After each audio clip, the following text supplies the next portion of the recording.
are certain students that need a more program to help them change specific behaviors that they are having problems with.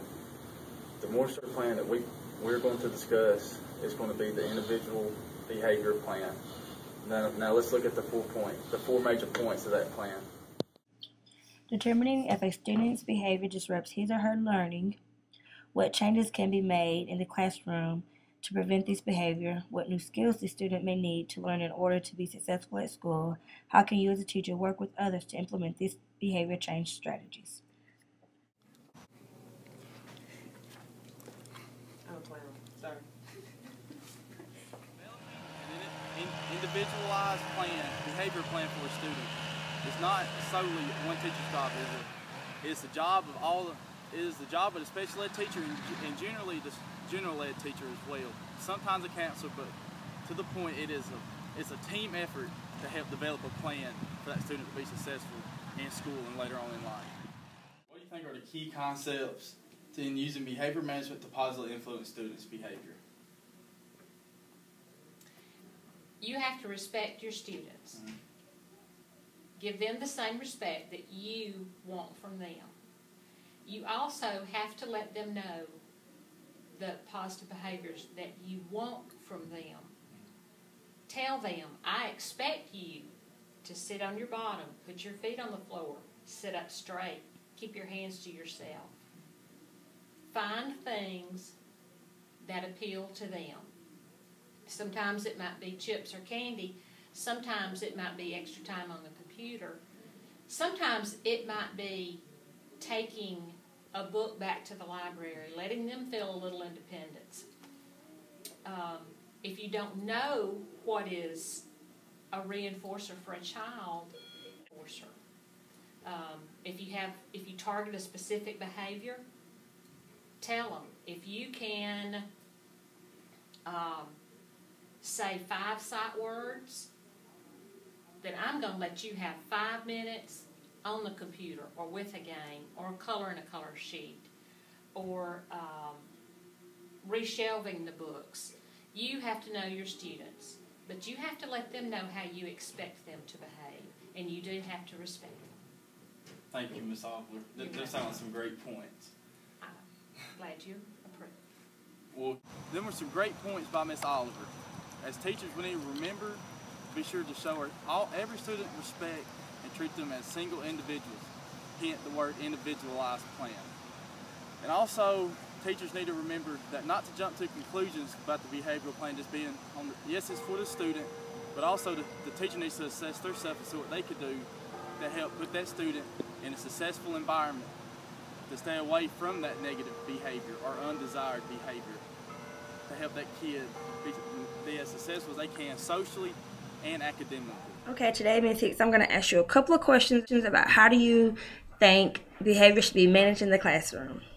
For my first question, I want to ask you, what new skills do you think the student needs to learn to be more successful at school? To be successful in school, the student needs to be able to follow directions and be able to attend to a task. Student to follow directions or attend to a task. In my classroom, we use picture schedules, and so I'll use a picture schedule with the student with picture symbols on it. It helps him know the order of the activities that he's supposed to do, and this helps him to follow directions. And also, here's so kind of like this. This is your picture schedule. Yes, so here it is. Here it is. What we do is the child will go to his picture schedule, and he'll go to the top, and I'll say, check your schedule, and he'll take off. This shows circle time. It's time for circle time. He'll move it over, and then when he's finished, it goes to the bag that's on the back, and then we'll move to the next activity. And so that way he knows that there's an order for different activities, and knows that's what's supposed to be done at that time, and it helps him to be able to follow his directions as far as using pictures, and he learns better than he would than if I was just telling him that the order of the activity. Okay. And this is your first and then board?